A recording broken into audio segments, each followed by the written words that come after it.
We are headed back from South Carolina. Had an awesome day of events. I guess I should stop pointing too. Look at the road. To the road. So it was quite eventful. We wanted to get a live stream up. Unfortunately, that didn't work out. We're gonna try to work on getting a mobile hotspot, see what that's gonna take.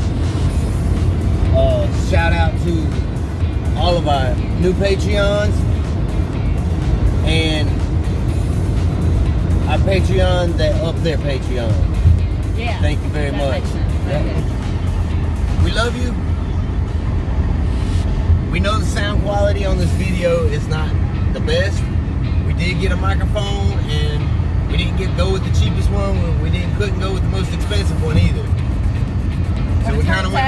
It turns out it wasn't the best microphone. So we'll figure that out for the next events. Welcome back, Gift Shinobi, out of Twitter jail. Welcome back, bro. We still want to try to get to New Hampshire on August 25th. Yeah, we're considering that. It's only one event on the 25th, though. It's only one event. You know, we save on a hotel room, stay with family up there. So shout out to y'all, fam. We still have the turtle. Yeah, little Yang Yang has named him Turdy. Turtle. We got lots of new Yang Gang members. Jeez Louise. So enjoy the full speech at, what is it, Las Palmas? Shout out to Las Palmas. That place has got some good food, y'all. Woo, my goodness. No prices. It's near Hilton Head, so if you're in that area. Google it. Google knows. Google knows everything. How many of y'all getting that chip that Elon's working on? That's what I want to know. Put it in the comments. If you're willing to get the chip that Elon is talking about, that he's working on, put it in the comments. I mean, it's kind of a tough thing, y'all. It would be cool, but it's a little scary. Because, I mean, we're already, like, hooked to our phones all the time. Listen, we try to respond to every comment that's in the comment section. If we miss one, we apologize, but we try to respond to all of them. Enjoy this speech. You'll notice a lot of the things he says you've heard before, but he's got some new little nuggets thrown in there. Love you, Yang Gang.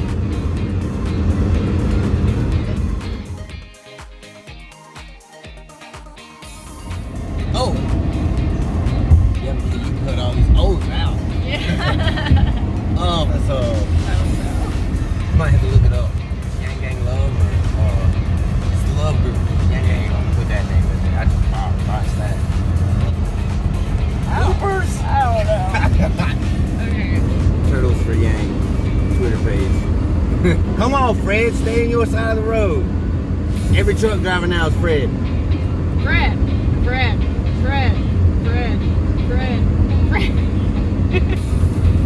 I don't know. We're just kind of rambling at this I point. know. There's gonna be a lot of editing in this one. Y'all, it's hot in this car. My air conditioning is out. Oh my gosh, I'm sweating bullets. It's,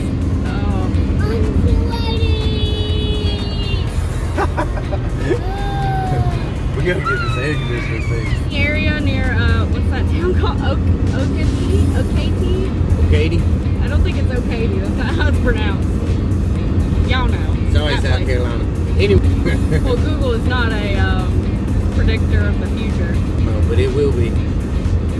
We need a phone detox. Then we won't get any work done. But then we wouldn't be able to talk to y'all either. And we love you, Gang Gang. We love talking to y'all.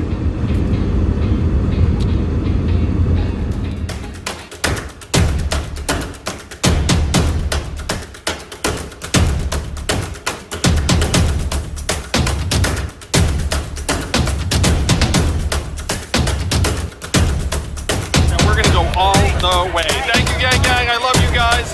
You're the best. I wouldn't be here without you.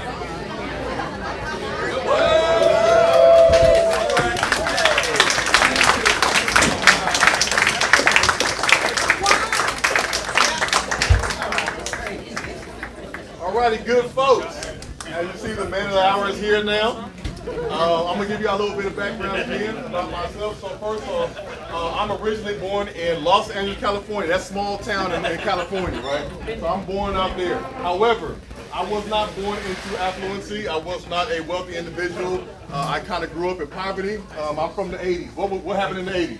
He-Man. Crack.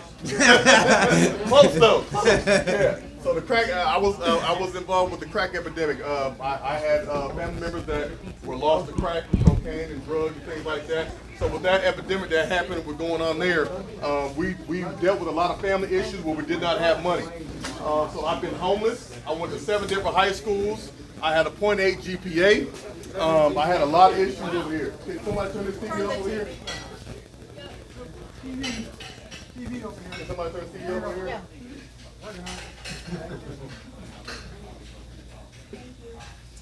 So because of all the issues that I had growing up, I was kind of impoverished. So I didn't have a lot. I didn't have a lot to really look forward to. So me being homeless, living on the street, living with some friends' houses, I actually went from that and parlayed that into a basketball scholarship, playing at the College of Charles, and now I am Dr. Johnson. All right, Doctor, let's go, baby. So I am exactly what these young kids need to see, because your past does not define your future. You can be who you want to be. But the reason why I'm supporting Andrew Yang is because, first off, I saw the things that were going on in Walmart. I saw the things that were going on in Bilo. I saw the things that were going on in Michelin. I went to Walmart. I saw a big robot riding around. I'm like, what the heck is this big robot doing? They said it is cleaning the floors and counting inventory. I said, man, this is crazy. I said, what is this? Like, this is crazy. I go to the front and it's self-checkout. I took a tour through Michelin, and it was a big robotic arm that was moving pallets back and forth. I said, how many jobs is that taking away? I went to Bilo, self-checkout, CVS, self-checkout. I went to Burger King to get me a shake. I couldn't go to the counter to order anything. I had to use a screen. I went to McDonald's to get me a Big Mac. I had to use a screen. You can't even talk to anybody now because we have automation. Automation is removing a lot of people from their jobs. So to tie that back to my childhood growing up, all I know is what that $1,000 could have done for my family. I know that $1,000 could have helped my mother when she was going through the issues of my father going in and out of jail. I know that $1,000 could have helped my brother when he was coming home from Desert Storm and he did not know what he was going to do in life. I know that $1,000 could have helped my other brother who made a mistake, paid his debt to society, came home, but did not have an opportunity to get a job. I know what this $1,000 could have done for my sister, who's been a single mother, raising 2 kids by herself. I know what that $1,000 could have done for me when I was going to college and I did not have nothing to eat. I know what this $1,000 can do for our economy. I know what this $1,000 can do for our people. So that is why I support Andrew Yang. I take this near and dear to my heart. He is the first president candidate I have ever given money to, and I have been doing this a long time. All right. So because of that, I am in full support of this gentleman here. He is the only candidate I wanted to work for in this election. I believe in this man wholeheartedly, and I'm going to let him go ahead and give his spiel to you all, the people here in South Carolina. Please welcome Mr. Andrew Yang. Let's go, Yang, baby! Let's go!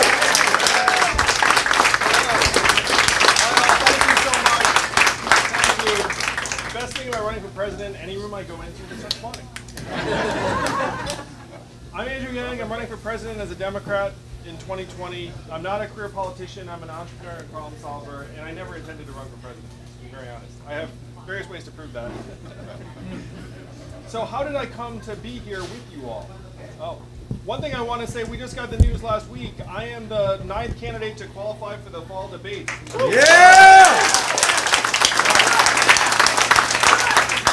And if you've been paying attention to this race, you know that that puts me ahead of half a dozen or so sitting senators and governors and people who've been in politics a long time. So I want you all to answer this question and wonder with me. It's like, how the heck did that happen? How did Andrew Yang come out of nowhere and leapfrog people who've been preparing to run for president for years and years? So my path started, I grew up the son of immigrants. They told me just do well in school. So I tried to do that. I went to law school. Anyone here do that? A few people, always a few. Nice. Was an unhappy lawyer for 5 months. Thought it was not the job for me. And so I left to start a business. How many of you have started a business or organization? So if you've started a business or organization, you know, one, that it's incredibly hard. And two, when someone asks you how it's going, what do you say? Great. Great. Two, you know you always have to tell everyone how great it's going because no one wants to support a person who's like, oh, it's going terribly. So I started a business and it was too much for me. My business did not work out. It had its mini rise and maximum fall. My parents were still telling people I was a lawyer. But I've been bitten by the bug. I worked at another company in technology, and then I became the head of an education company that grew to become #1 in the United States and was acquired by a big public company in 2009. So if you all remember 2009, 10 years ago, it was a really tough time in the country, the aftermath of the financial crisis, and I thought I knew why the crisis had happened. It's that we had so many whiz kids heading to Wall Street who come up with these financial instruments that had crashed the economy. I thought that was the problem. And it reminded me of myself a little bit when I was coming out of law school at the law firm, where we had all these smart kids doing the same sorts of work. And so I had the question, if I don't think that going to Wall Street and becoming financial whiz kids is the answer, what would a better answer be? So the answer I came up with was I wanted them to become entrepreneurs and start businesses in places like Birmingham, New Orleans, Detroit, Cleveland, Baltimore, St. Louis, Cincinnati, and other cities around the country. I thought we had this brain drain where so much talent was getting sucked up to Wall Street and now Silicon Valley and various consulting firms, and not enough entrepreneurs were moving to other parts of the country. So I donated some of my money. I started calling rich friends, asking this question: do you love America? The smarter among them said, what does it mean if I say yes to this answer? And I said, at least $10,000. Then 12 of them said, I love America for $10,000. It's like, I thought you did. How many of you get these phone calls? Anyway, so raised some money and then spent 7 years helping create several thousand jobs in 15 cities around the country. Was awarded an Ambassador of Entrepreneurship by the Obama administration. And I worked with hundreds of entrepreneurs around the country helping create these jobs. This to me was like the highest form of service that I could come up with to try and reverse what I thought had led to the financial crisis. Now, how many of you, I get the sense many of you have come to South Carolina but didn't necessarily grow up here. So how many of you are from the Northeast? Wow. Look around that.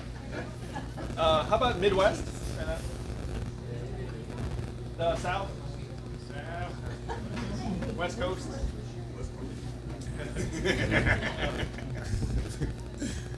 I had never seen Birmingham or New Orleans or St. Louis before starting Venture for America. And I was blown away by the gulf between St. Louis and San Francisco, or Michigan and Manhattan, where taking that 3-hour flight felt like I was traversing dimensions or decades and not just a few time zones. People were clapping me on the back saying, great work, Andrew, how did you create several thousand jobs? And I said, no, you don't get it. I feel like I'm pouring water into a bathtub, and the bathtub has a giant hole in the bottom. And then I'm like putting water in, and then water's just rushing out the bottom. As one example, Detroit, Michigan, had a peak population of 1.7 million people. Now its population is 680,000. So imagine a city that's 2/3 empty. And then if I helped create, let's call it 300 jobs in Detroit, like what does that mean in the context of losing 1 million people? So these were the things that I was grappling with in 2016, and then Donald Trump became our president. And if you're in this room, you probably weren't excited about that outcome. Though there are, I'm sure, are people here in the room who voted for him. There's a few. Yeah. Yeah, at least one, I know. There are others too. Yeah, in the back too, thank you. The Yang Gang has lots of people who voted for Donald Trump, which is great. That's how we win. So, if you were to turn on cable news, how would you think that Donald Trump won? Like, why do you think he's our president today? Russia. Electoral college. Lack of voters. People are tired of career politicians. He had a TV show. So these are the reasons I think you're right. Other things that come up on cable news: Russia, racism, Facebook, FBI, Hillary Clinton. So these are the ingredients as to why Donald Trump won. But I'm a numbers guy, and I looked at the numbers, and the numbers tell a different story. The numbers say the reason why Donald Trump's our president today is that we automated away 4 million manufacturing jobs in Michigan, Ohio, Pennsylvania, Wisconsin, Iowa, all the swing states he needed to win and did win. And if you don't believe that, there's actually data sets that show there's a direct correlation between the adoption of industrial robots in a voting district and the movement to Trump in that district. It's one of the strongest correlations you can find. It's a straight line up. We're in the third inning of the greatest economic transformation in the history of our country, what experts are calling the fourth industrial revolution. What are the 5 most common jobs in the United States? Retail. Retail. Truck driver. Food service and food preparation, aka burger flipper, I think they call it. There are other types of food preparation, food service. But yeah, food prep. Healthcare as an industry would be there, but it's not really a job category. Clerical. Clerical work, including call centers, and then manufacturing. What percentage? So I'm going to go through that list again. Retail, truck driving and transportation, food service, clerical and call centers, and manufacturing. What percentage of American jobs are in one of those 5 categories? It's about half of American jobs. And if you look at each of them in turn, you see that they're shrinking fast. How many of you have noticed stores closing around where you live? Why are 30% of America's stores closing? Amazon, that's right. Amazon's sucking up $20 billion in business every single year. How much did Amazon pay in taxes last year? Zero. They're closing 30% of America's stores and malls, and the American public seeing zero in return. The most common job in America is working as a retail cashier. The average cashier is a 39-year-old woman making between $9 and $10 an hour. So if her mall or store closes, what is her next move going to be? I know when you call a big corporation and you get the software, what do? You say human, 000 as fast as possible, right? Yeah. You try and get rid of the software and find a human.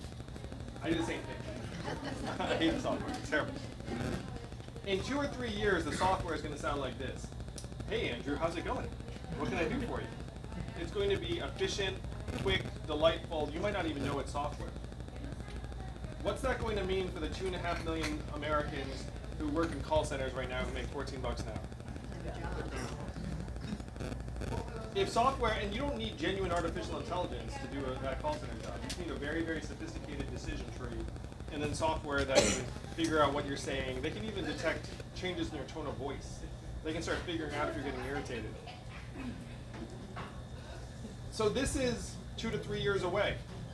Driving a truck is the most common job in 29 states in this country, including South Carolina.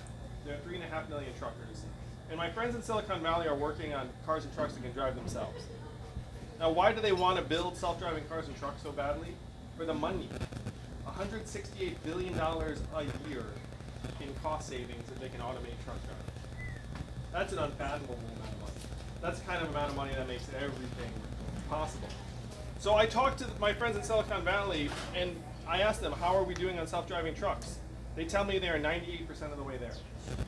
Now, the last 2% is very stubborn, because you can't have trucks smashing into things at a 2% rate. These are very, very big trucks. And the self-driving trucks are really bad with something called snow. Because they need to be able to see the markings on the road, and if they can't see the markings on the road, they get confused. So here's how you're going to try and get over the last 2%. You all remember the first time you saw quality video on your cell phone? You all remember that? You remember that feeling? You're like, wow, we can do that now? So that's 3G, and we've had 4G. We're now looking at rolling out 5G.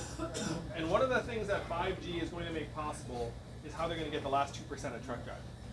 So the plan is to equip the trucks with teleoperating software, where if the truck is in bad weather and doesn't know what to do, it will then beep at a warehouse in Nevada. And there will be a teleoperator in Nevada who will then beam into the truck and drive it like a video game. Because the truck will have cameras on the front so that the driver who beams in can just like see it as if they're driving it. And then when the computer says, okay, I've got it again, then they'll beam back out. What do you think the ratio will be between these teleoperators and the 3.5 million Americans who drive a truck for a living right now?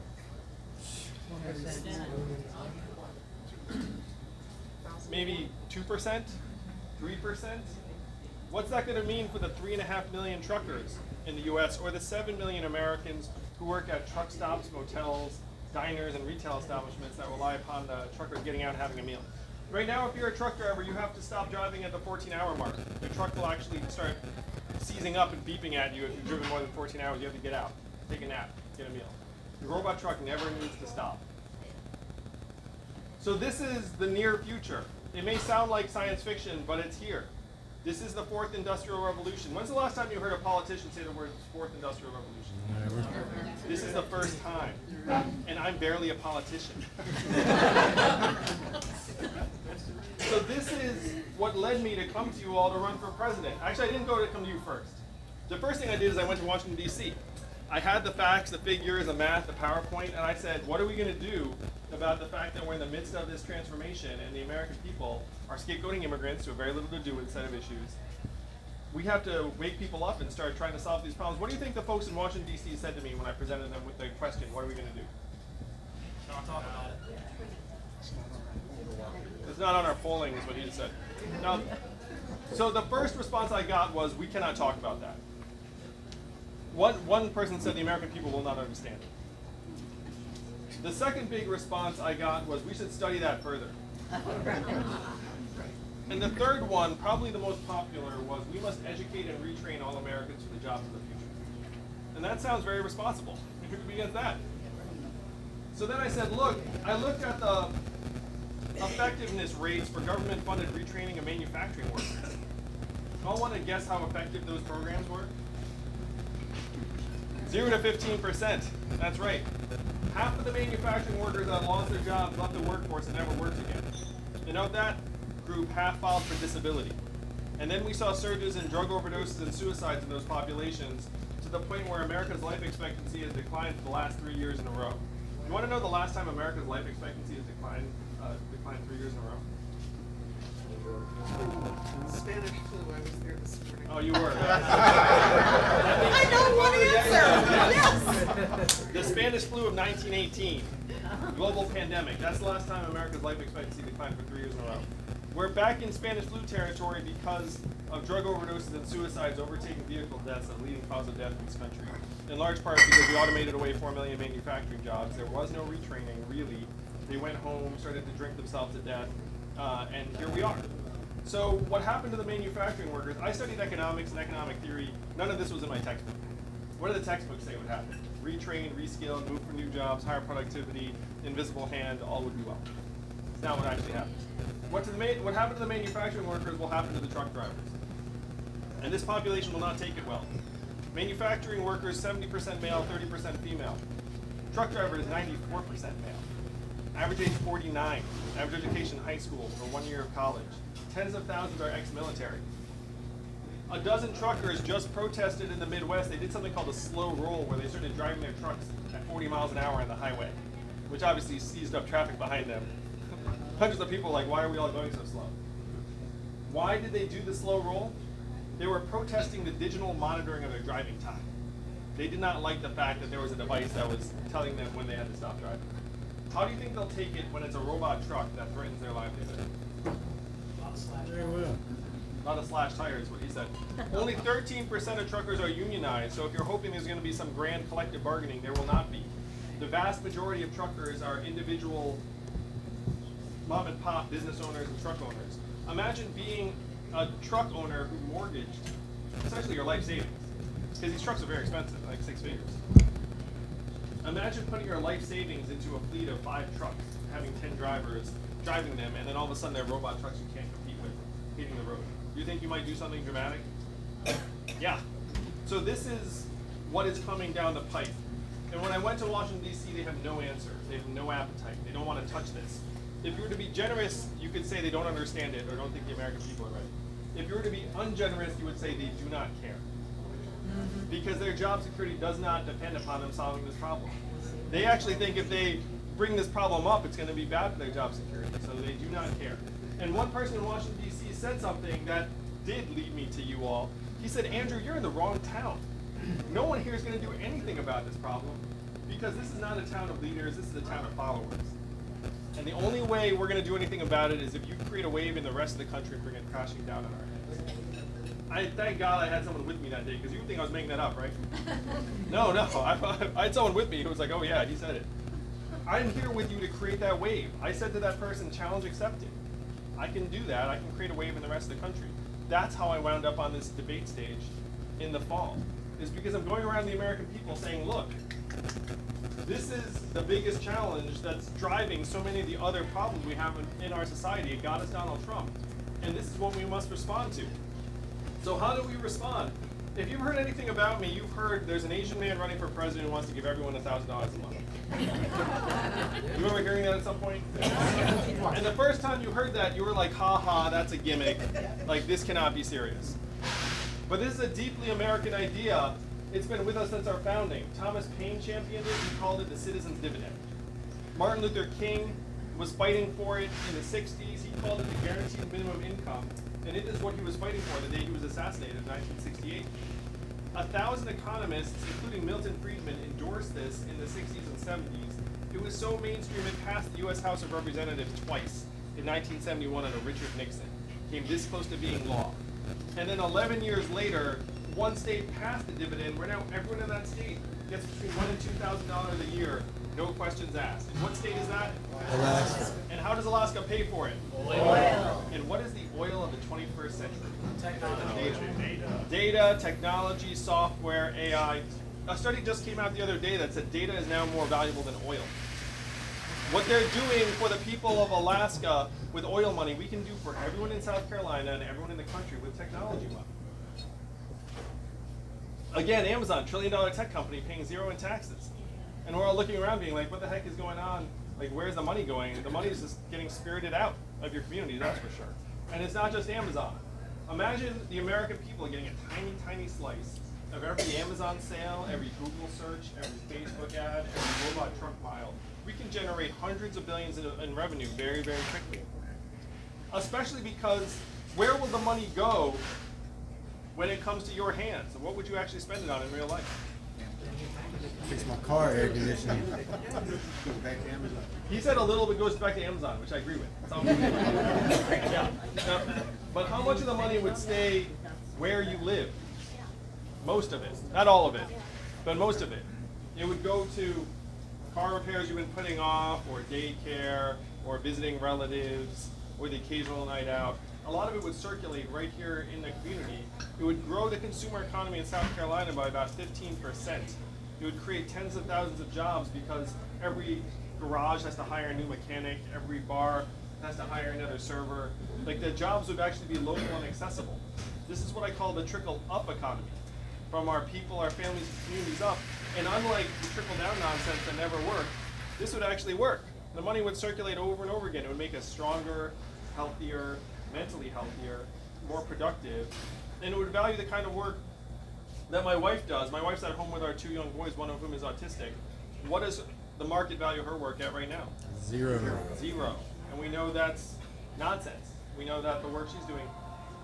I was off the trail taking care of our kids for a day or two, and you know what I said at the end of that period? Get me back on the presidential trail. Because if you're a parent who know how hard that work is, hardest work of all, most important work, and we value it at zero.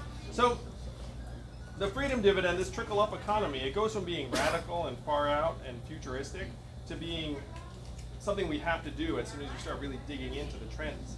Right now, as we're together, the labor force participation rate in the United States is 63%, which is the same levels as El Salvador and Costa Rica. And a lot of that, it's the lowest level in decades. And a lot of that is the exit from the workforce of unskilled men in particular. High school educated men have been leaving the workforce in droves. We're going to create new jobs in this economy, but it's going to be for different people with different skills in different places than the jobs we're getting rid of. And unfortunately, the number of jobs is going to be lower. This is just what the math says. So big move number one, lay a foundation for people and start sharing in the bounty of the 21st century economy with a freedom dividend. We can completely afford it. An economy of 20 trillion plus, given the money would circulate back in over and over again in our communities, we can completely afford it. The second big move we have to make, how many of you got excited about GDP when you woke up this morning? Where you were like, oh, I hope GDP is up today, or like, oh, I think I can make a big contribution today. And I talked about my wife. What is her work figured out in GDP? Also zero.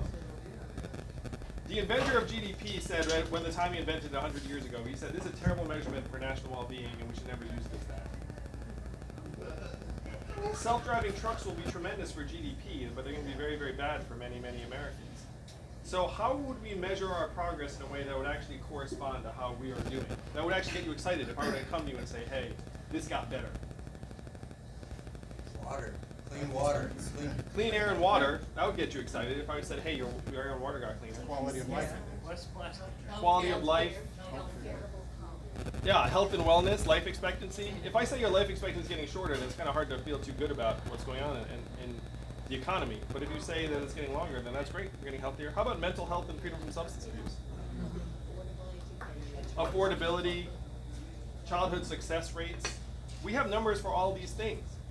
We can start measuring our economy in ways that would actually matter to us. Raise your hand again if you run a business. Imagine if you had the wrong measurements. Like, how's that business going to do? It's going to do terribly. And right now, we have the wrong measurements for our economic progress. We have GDP, which is just gross production. And as machines do more and more work, it's going to look really good for GDP and look worse and worse for us. Number 2 is stock market prices. And many of you, I'm sure, are investors. But you may also know that the bottom 80% of Americans own only 8% of stock market wealth. And the bottom 50% essentially own 0. So stock market prices correspond essentially to how the top 20% of Americans are doing. And then the third one's the headline unemployment rate, which doesn't include all the people dropping out of the workforce. It also doesn't include the fact that 40% of college graduates, recent college graduates, are underemployed. It doesn't include people doing 2 or 3 jobs. It doesn't include the fact that 94% of new jobs in the U.S. are temporary contractor jobs that don't have benefits. None of that gets figured into the headline unemployment rate. So imagine if you're a business and you have the wrong measurements. That's essentially where we are right now as a society.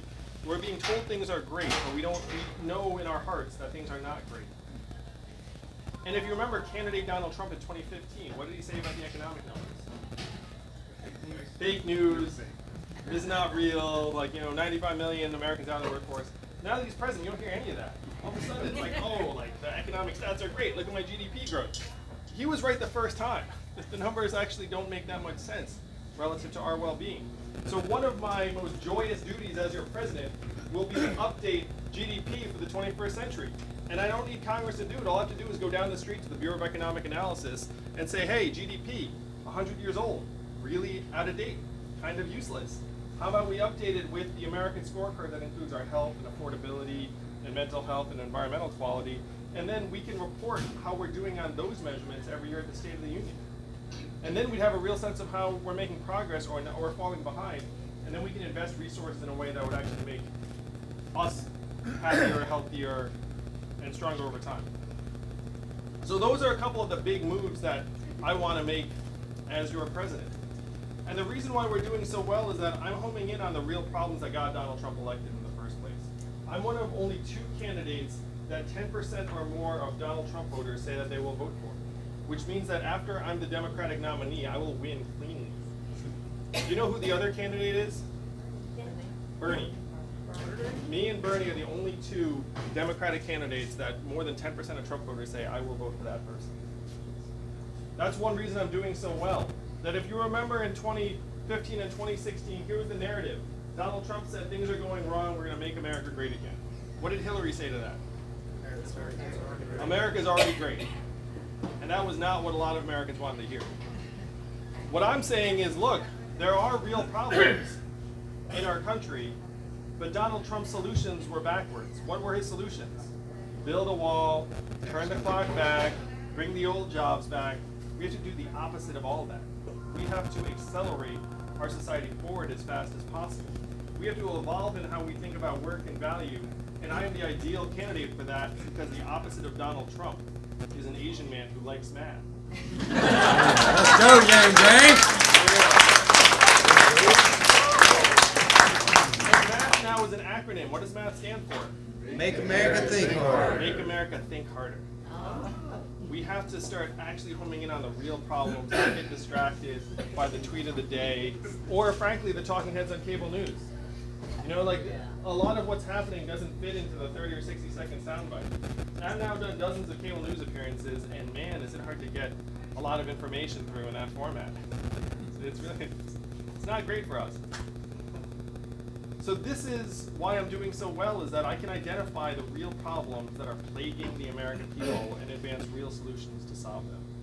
That's why I'm not a politician too, is that I frankly, my wife laughs about the fact I'm running for president because she's like, you make the worst politician on so many levels. And number one, she said, the number one reason you're going to be a terrible politician is that you tell the truth. Even when it's not convenient. And my team laughs at me because anytime they try and like have me go through a talking point, like they can tell if I'm struggling with it because it's like, oh, you must not like this because just like I'm a terrible poker player. Let's put it that way. The whole game plan is to tell the American people the truth and give us enough credit that we actually recognize the truth, we see it, and we have the wherewithal to solve our own problems. Right now, we just despair that we can't actually solve our own problems anymore. We think that our government's out to lunch, which it is, hopelessly bought and sold, which it is. Our votes don't matter, and that's the beauty of being here in South Carolina, is that here, you have the power to change the future of the country just by voting. It's one of only 3 or 4 places in the country that's true. I did the math. Do you know how many Californians each of you is worth? 500. So there are about 100 people in this room. What is that? 50,000 Californians, something like that? It's like a football stadium of Californians in this restaurant here today. Like, that's the math. That's the power. That's why I'm not the first or the last presidential candidate you'll probably see. What number candidate am I right now, actually? 8. 8? Someone just yelled out 8, yeah. No, you said 1. Thank you, sir. Good. I'm the first candidate to get him out. That makes me very happy. So the reason why we're all here is because this is one of the only places in the country that democracy actually functions. That you can take a message to the rest of the country like that. Very, very powerful. The rest of the country is going to be looking around trying to figure out who's going to be the nominee, who's going to be the president. It's Iowa, New Hampshire, Nevada, and then you. And the field's still going to be very, very fluid by the time it gets to you. So you're going to help determine the direction for the rest of the country, and we need to take this message out as fast as possible. Because you imagine another 4 years of this, the stores closing, the AI getting smarter, the trucks starting to hit the highways. We have to start moving the pendulum the other way as fast as possible. It's not left, it's not right, it is forward. And that's where we're going to move the country in 2020. So thank you all very much. Let's go, Gary.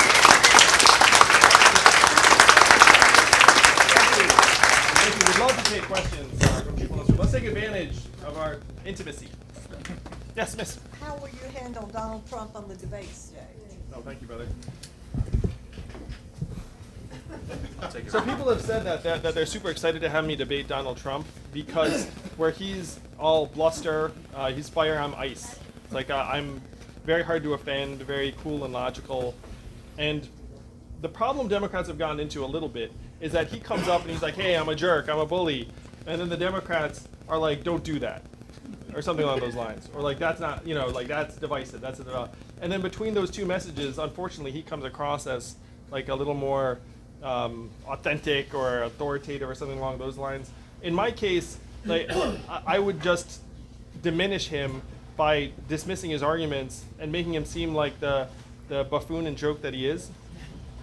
I'm a real entrepreneur, and most entrepreneurs regard Donald Trump as a marketing fraud and a charlatan. And so the American people will be able to tell very quickly the difference between a huckster and a genuine problem solver. Don't you have some experience debating? I was also on the U.S. national team for debating. I went to the World Championships in '92 in Aylesbury, England. So I'm, I suppose, a national champion debater. There is that. But for whatever reason, I don't think people take that credential that seriously. But it is true. Yes, sir. Who would be your VP? So my rule on the VP has to be, number one, someone I genuinely would love to work with, and number two, someone I would love to see as our next president.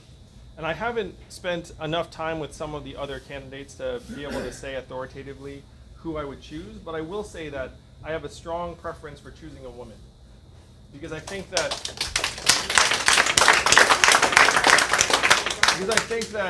organizations and companies and societies work better when men and women work together. The truth is that if you get a bunch of men alone for a while, we kind of become idiots over time.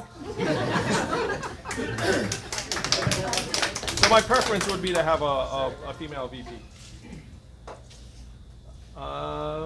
Yes, miss.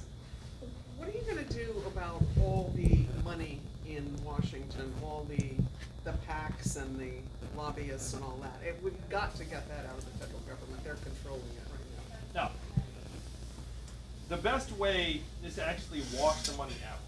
So what do I mean by that? So you have these ultra-rich corporations and lobbyists that have held our government captive over the last number of years. And this is again where the democracy of, like the voters of South Carolina can really make a difference. So my plan is to issue 100 democracy dollars that every citizen can only give to political candidates and campaigns in the future of this. Now hear me out. Right now, I've been running for president for a little while, and thanks to the Yang Gang, I have not had to hustle for corporate money. We raised $3 million in the last 6 weeks in average increments of only $24. So my fans are even cheaper than Bernie. You're not broke, You didn't know it was possible, but yeah, it's possible. Cheaper than Bernie's. Yang Gang. Thank you, Yang Gang. Yang Gang. Yeah. So if you give $25, you're an above average member of the gang. All right. So I understand the hustle that politicians have to go through. So here's the deal. If you're a politician, you have the voters and then you have the money. And unfortunately, they come from two different places. And over time, you start listening to the money more because it's easier to measure. It helps you get reelected more directly, and so you start gravitating towards the money. So the plan is then to put the money into people's hands and make it so that if I get 10,000 South Carolina voters behind me, that's $1 million.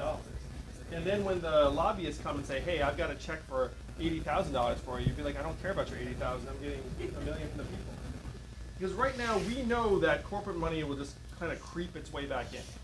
Even if you were to overturn Citizens United, they had lobbyists before that, they'll have lobbyists after that. That's their game. They have billions and billions of dollars at stake. So the best plan is to wash the money out. If you have these democracy dollars in the hands of the American people, then the legislators' incentives would turn back to the voters. If I get enough voters to give me their $100, then I don't need the lobbyist money. That's the best way to get the money out of Washington, is trying to wash it out. Yes, miss. What kind of jobs are you going to train these people to do in the future? We need to invest massive levels of resources in vocational, apprenticeship, and technical ed in this country. Right now, only 6% of American high school students are in technical or vocational tracks. In Germany, it's 59%. So think about that difference. We should clearly be higher than where we are. And if you talk to employers, we have millions of unfilled jobs in the technical and vocational areas. Those jobs are also much, much harder to automate away. Can you imagine what it would take to make a robot plumber? Think about that. That's going to be a human plumber for a long time, and they're still going to gouge us. Because who the heck knows what they did under there? And then they come up and be like, I had to do this. You're like, yeah, whatever. Sure, here you go. Anyway, sorry, I shared some experience I had.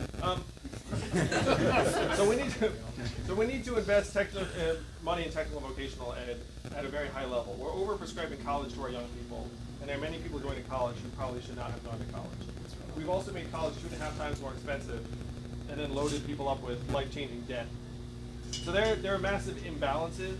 One way to try and train people for jobs is just by making technical and vocational education more common. We do need to invest in retraining programs with the acceptance that most of these retraining programs will not be effective at scale.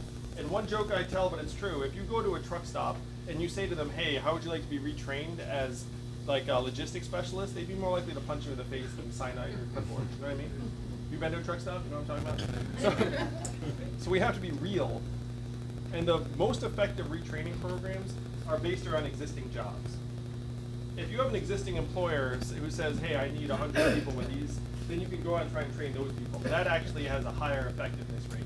If you're a school saying, I'm going to train people for what I think employers need, that has a very low effectiveness rate. So we have to find the employers and essentially try and scale up hiring solutions for them so that we can connect people to the opportunities.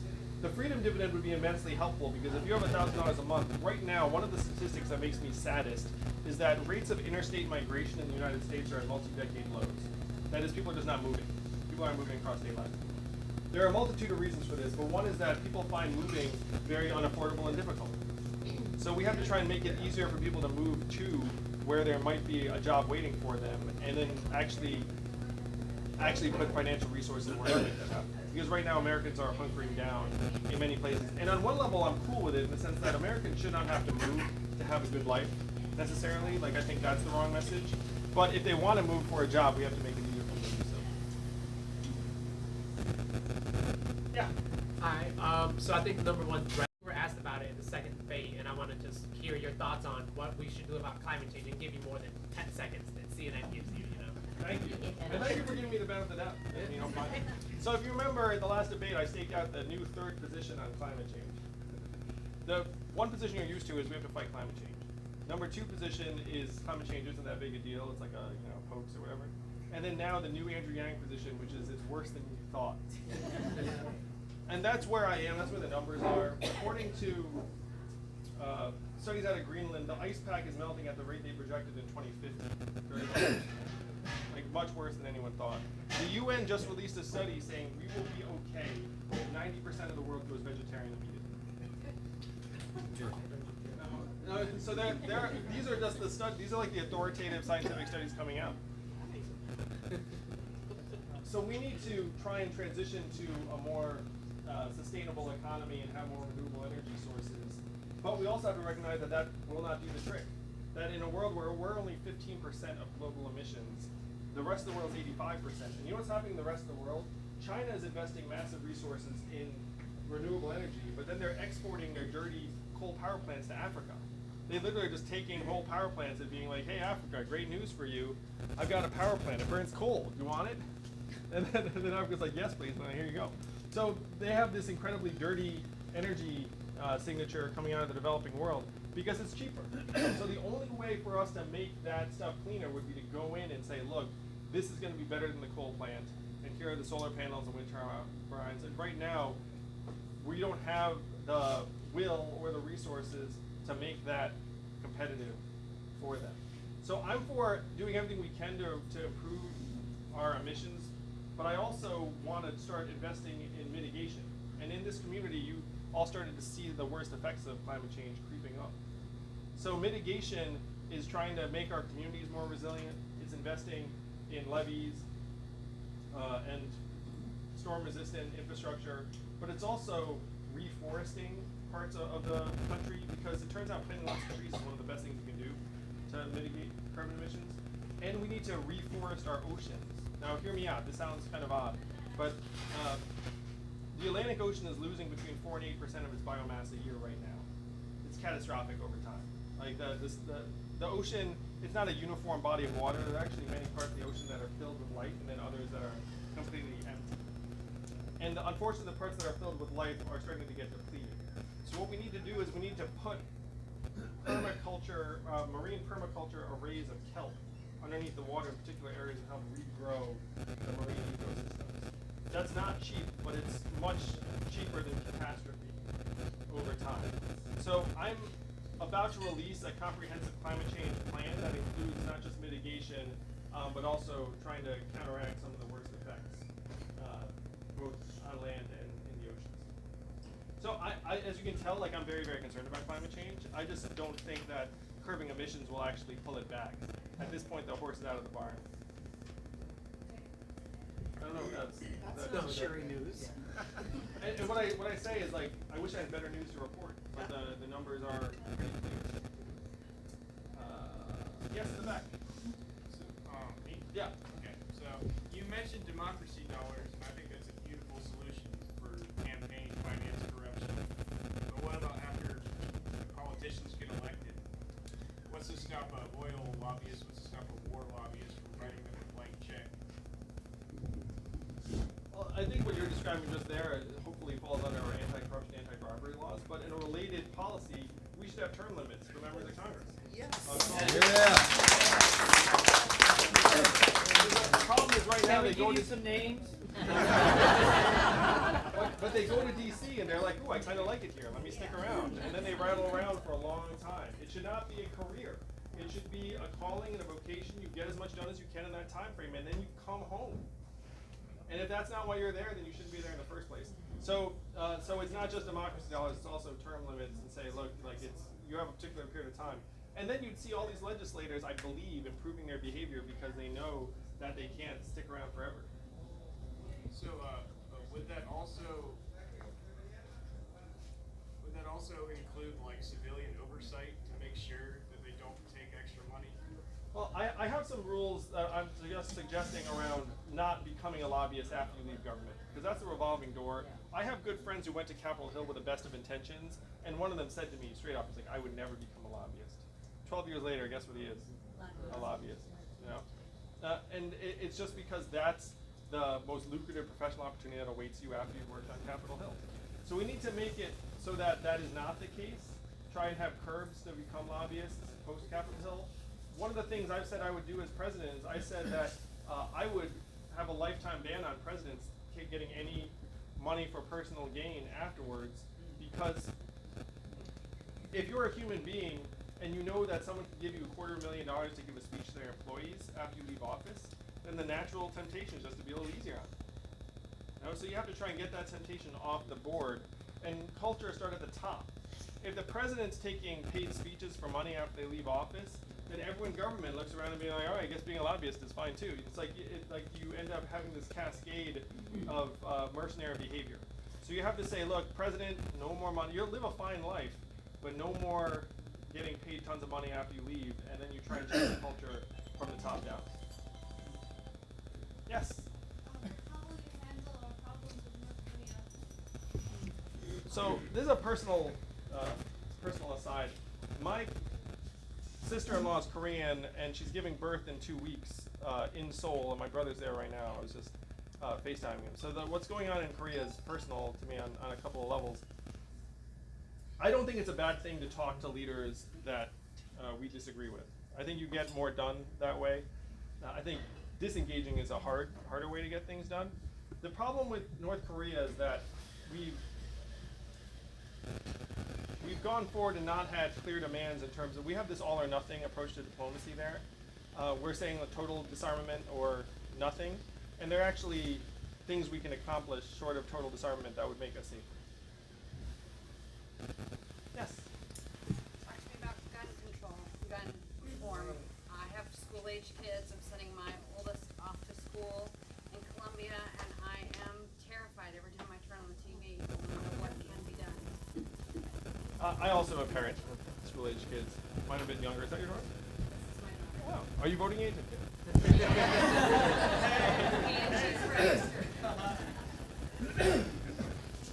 I'm aligned with Democratic goals in terms of sensible gun safety laws that we haven't been able to get through because of the NRA, and that is part of the lobbyist stranglehold. But I think we need to focus on all of the events in the chain. And I think, to me, the last two events are the most clear that we're all focused on right now, which is how do you buy the gun and then using the gun. Those are the clearest and the most catastrophic and most tragic. But then there are many, many things that lead up to it that we need to try and do better. So what am I talking about? We need to try and support families so that there's less trauma and less stress in the household. We have to make it so that schools are less alienating and marginalizing for people with different neurological profiles, because often these are boys who come into schools and they end up becoming bullied and then angry and violent eventually. We have to invest in mental health and mental illness resources. Over 96% of shooters are boys, and so we do need to try and make it easier to be like a maturing young man in the society. And it's tied in again to family. Right now, 40% of American children are being brought up by a single parent, generally a single mom. And studies have shown that if you're a little girl brought up by a single mom, your outcomes are okay, because you have super mom, and girls are quite adaptable, and things are generally as they should be. If you're a little boy and you grow up with a single mom, unfortunately the data is not as positive, because little boys are more sensitive to parental time inputs, and if they don't have a strong male role model in the house, then they look around and say, okay, I see super mom, I guess guys are not that strong or productive or positive, and then they start to have behavioral problems and academic problems, and then this ends up cascading eventually in some cases to catastrophic violence. So this is the whole chain of events, and we have to try and attack each one. When I spoke to the Everytown group, it's like said, look, focus on the top two because they're the most proximate. But the reality is, and you all know this here in South Carolina, there are over 300 million firearms in this country.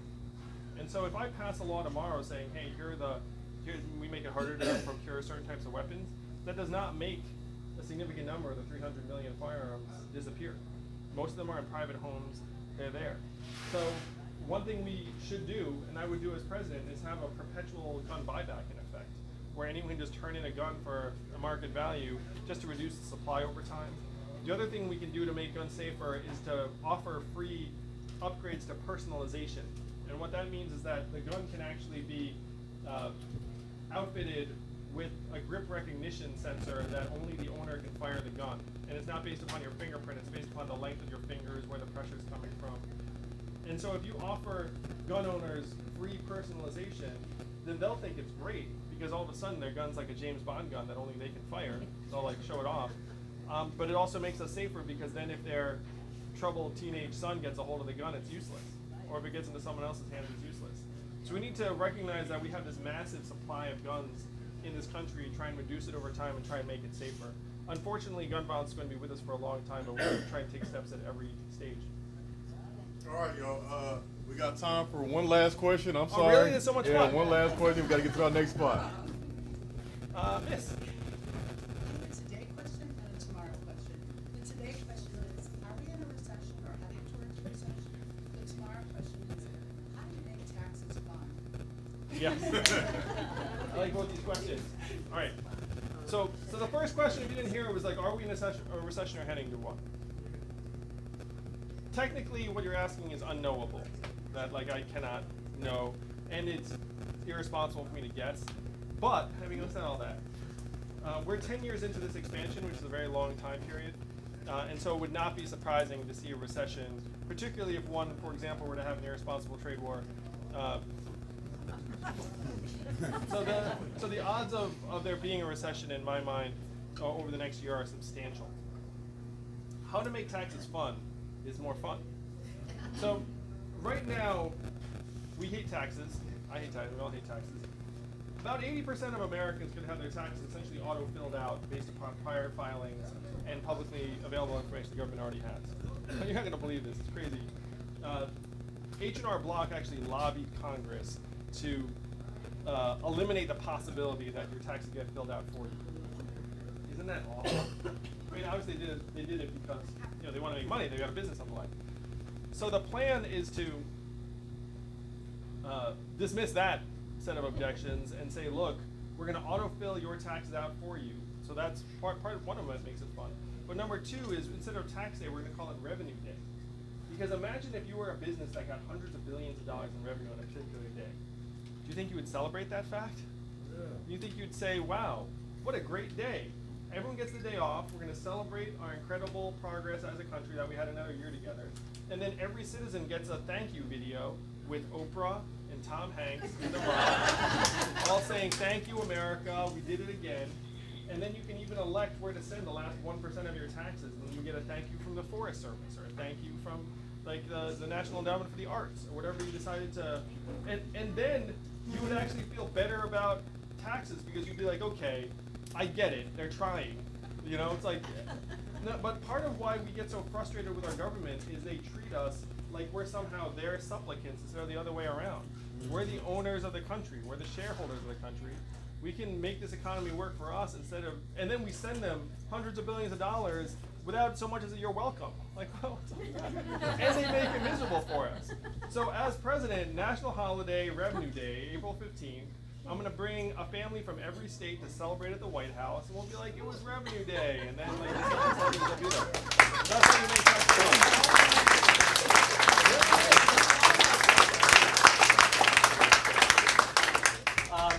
Okay, so we're gonna do pictures here very briefly. Before that, I want to introduce the Vice Chair of the Sun City Democrats, Steve Katz, for a couple closing remarks.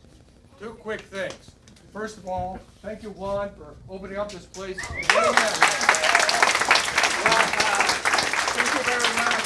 I mean, sorry to tell you, but I just had like at the last 20 minutes people calling and cussing me because I opened their doors for you. And they promised that they would ever come into my restaurant. But, life is so beautiful, I don't worry about that. We'll be back. I know that I have your support, makes me strong, and only going forward. Never to the right, never to the left. Thank you very much for your patience, every one of you. Thank you very much, because I see your support, and I can feel, and thank you very much. Well, thank you. All right. Thank you. Thank you.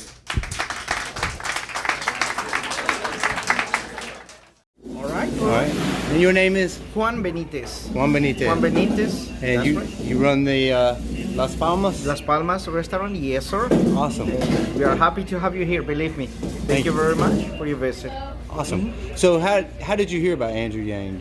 Well, basically, ever since the whole thing started with the debates, you know, and we were watching and we're here, and definitely my daughter Luggy is the one that is really, she loves Andrew Yang. And she's very happy that he's coming to visit us. Awesome. It's really an honor to have him here. Now, have you ever met Andrew before? Not before, no. You are going to absolutely love this dude. He is a one of a kind person. We're so looking forward to meeting him and having him here. Absolutely. Well, we appreciate you. All right. Thank you very much. Yes, sir. So again, thank you for coming out. Glad to have you here. Thank you, sir. You're welcome. Term limits.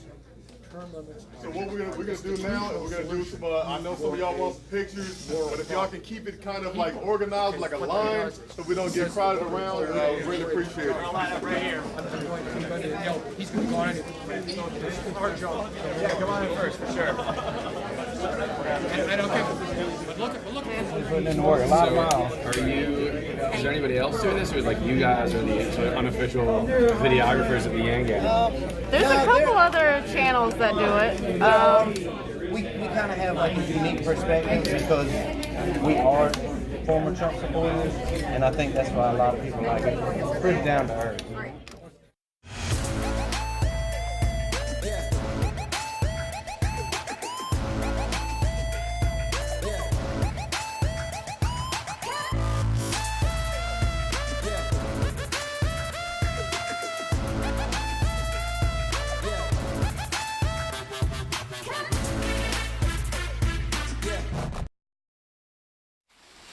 Yummy, yummy, yummy, yummy, yummy.